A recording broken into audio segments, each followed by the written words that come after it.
नमस्कार। आज का मोटिवेशनल वीडियो है, शिक्षा का संबंध धर्म से ही है।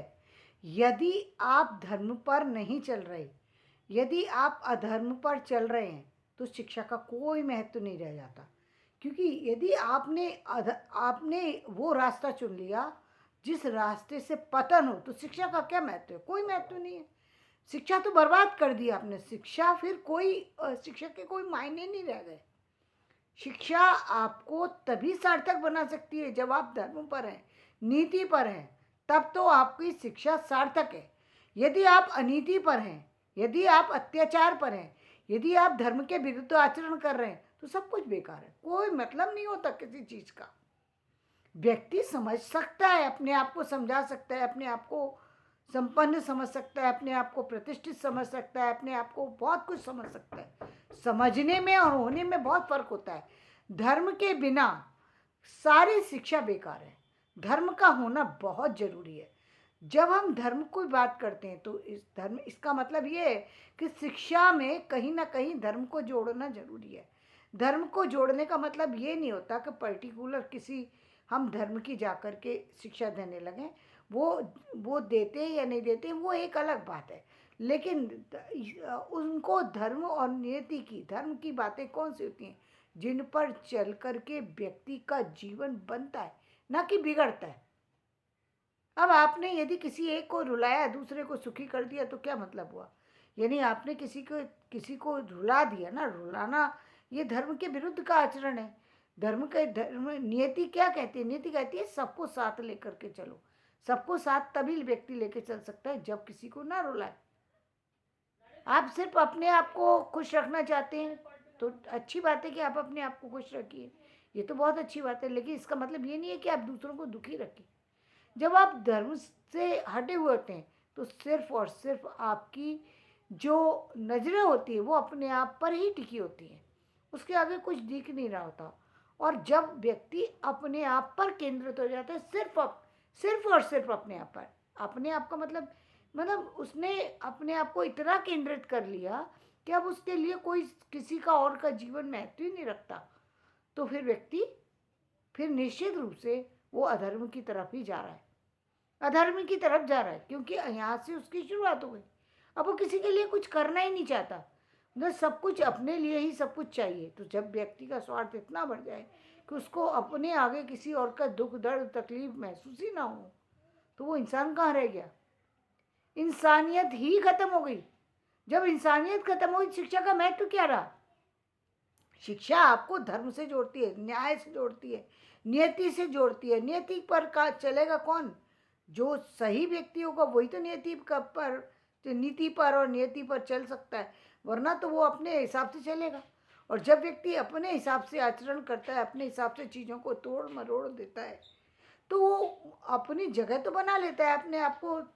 वो बहुत सारी तरीके से वो आगे ले जाता है, लेकिन आगे जा कर के भी वो बहुत सबसे पीछे अपने आप को खड़ा कर देता है। उसको पता ही नहीं होता कि मैंने क्या कर दिया। उसे ये बात का बोध ही नहीं होता। कई बार तो व्यक्ति पूरा जीवन बर्बाद कर देता है इस चक्कर में।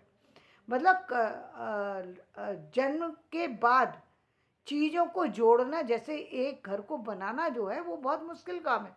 बिगाड़ने में क्या लगता है? 1 सेकंड लगता है। इसी तरीके से न जाने कितने अच्छे शुभ कर्म मिले जिसकी वजह से आपका जन्म अच्छी जगह हुआ, जहाँ जहाँ आपको शिक्षा अच्छी मिली, जहाँ आपके साथी लोग अच्छे थे, जहाँ आपके मित्र अच्छे थे, जहाँ आपको बहुत प्रतिष्ठित पद दे दिया गया, जहाँ पर आपको सारी न्याय की नीति का मालिक बना दिया गया, जहाँ आपको सारे सबके साथ जोड़ दिया गया। ये बहुत बड़ी बात होती है। मतलब जहाँ हम एक चीज़ देखते हैं कि एक तरफ जब हम देखते हैं कि राजा को त्याग करना पड़ता है, तो जहाँ हम उसकी त्याग की स्थिति को देखते हैं, तो हम सोच सकते हैं कि उसको बहुत सारी सी कठिन चीज़ों से गुजरना पड़ता है।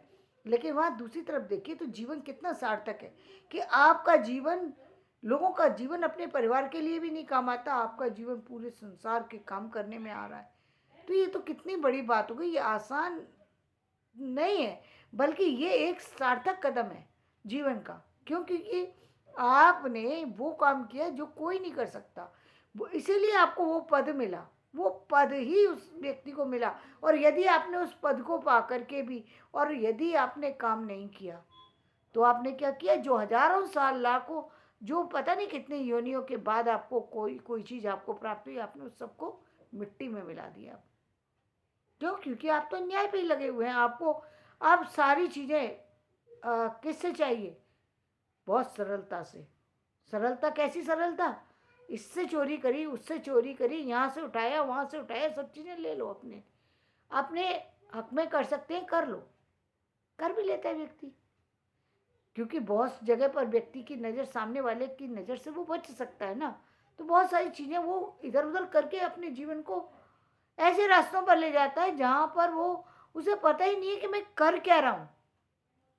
और एक व्यक्ति वो है जिसने कठिन समय, बहुत कठिन कठिन से कठिन समय में गुजार रहा है वो, लेकिन वो अपने किसी बुरे कर्म के कारण से ऐसी स्थिति से गुजर रहा है, लेकिन अब वो अपने जीवन को सफल बना रहा है। जब भगवान राम को भी हम कहते हैं, जब हम कृष्ण को कहते हैं कि उनको क्यों इस जन्म में आना पड़ा, क्यों वासुदेव और देवकी को जेल का आश्रय ग्रहण करना पड़ा, क्यों उनको अलग होना पड़ा, क्यों नियति से अलग जाकर के उनको कष्टों का सामना करना पड़ा, तो उसके पीछे जब हम सुनते हैं, जब हम रीजन सुनते हैं, तो वहाँ क्या है? वहाँ जब आप सार्थक कथा को जब सुनते हैं तो उसमें यही है कि उनके युग युगांतर के जो जो समस्याएं थी उसके कारण से उनको वो जन्म मिला था। उस स्थिति में आना था, तब जाकर के उनको उसका वो कर और चीज़ों से जुड़ना था। मतलब एक साथ कई सारे काम होते हैं जिनको उनको करना था, जिसके कारण से उनको उस कष्ट से गुजरना पड़ा। तो हमें जो कष्ट मिल रहे हैं, हमें लगता है कि ये कष्ट इस कारण से, उस कारण से, इस कारण से, वो कष्ट किस कारण से, उसको जानने की आवश्यकता नहीं है। जानने की आवश्यकता क्या है कि वो कर्म को अब व्यक्ति कैसे लेता है, कैसे उस पर कार्य करता है, कैसे चाहते चाहते तो राम भी कह सकते थे कि सारी चीज़ों को छीन करके कि भाई इनको देने की क्या जरूरत है, सब कुछ मुझे दो। लेकिन राम ने उस पद को स्वीकार करके उस पिता के गौरव को सम्मानित कर, पिता के का मान बना रहे, इसके लिए उन्होंने 14 वर्ष का वनवास झेला। वरना पिता तो जा चुके थे। चलिए पिता की बात मान करके चले गए थे, लेकिन भरत की बात मान करके आप वापस भी लौट सकते थे, क्या फर्क पड़ रहा था? लेकिन उन्होंने इस बात को ज़्यादा महत्व दिया कि कारण, जिस कष्ट के कारण से जे मतलब मेरे बिछोड़ने, पहली बात तो मेरा होना ही मुश्किल था पिता के लिए, क्योंकि तीसरी शादी करनी पड़ी, उसके बाद संतान हुई है। 2 शादियों से संतान नहीं हुई, तीसरी शादी के बाद संतान हुई, यानी बच्चे की जो इच्छा थी वो कितनी, लोग कहते हैं कि क्यों राजा दशरथ ने भी 3 शादी की थी।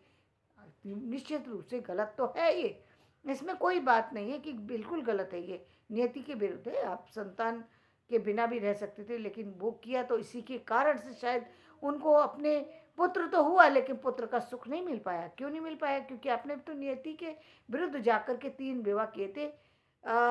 ये गलत है, गलत है। और एक आपने जो तीर चलाया था उससे बिना किसी कारण के, श्रवण के, माता पिता को बिछोड़ना पड़ा था, अपने पुत्र के वियोग में उनको मरना पड़ा था। तो वो श्राप था, उस श्राप के कारण से उनको पुत्र के वियोग में मरना ही मरना था। तो यानी दोनों चीज़ें नियति से विरुद्ध थी।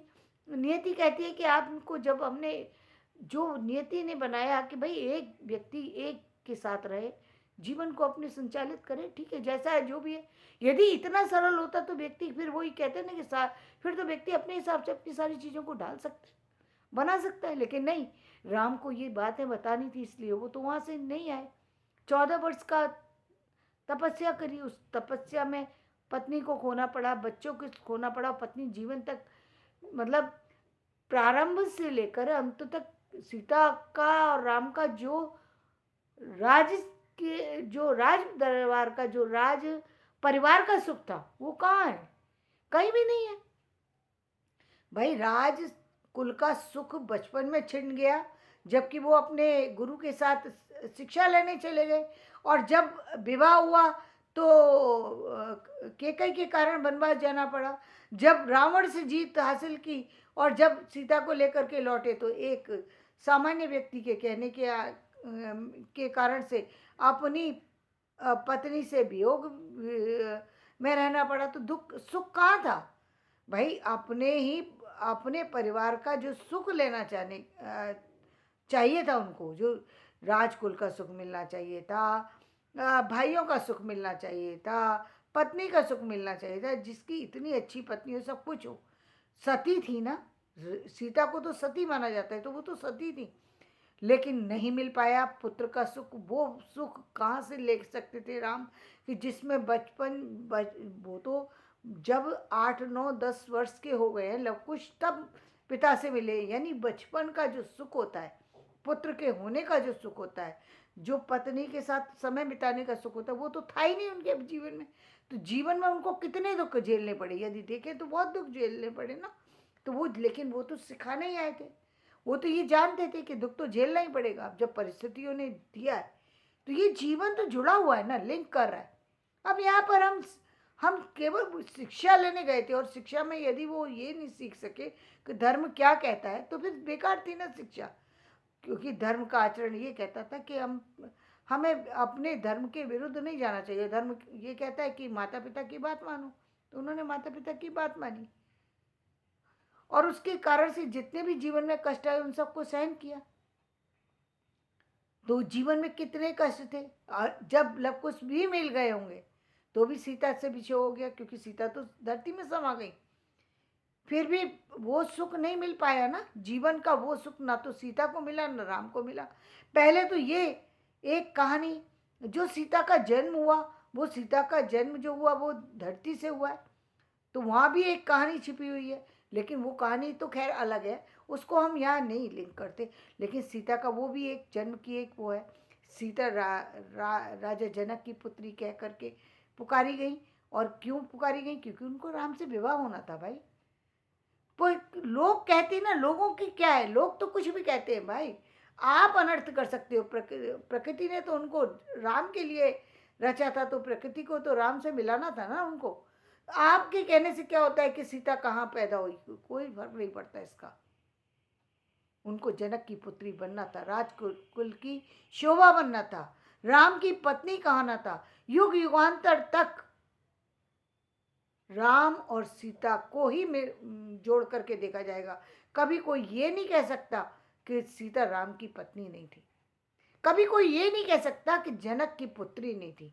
तो जिसको भगवान ने सिर पर शीश लगा करके, सिर पर मुकुट लगा करके भेजा है, वो मुकुट ही लगा करके रहता है। व्यक्ति चाहे कितनी भी कोशिश करे, कोशिश तो हुई ना, रावण ही हर के ले गया।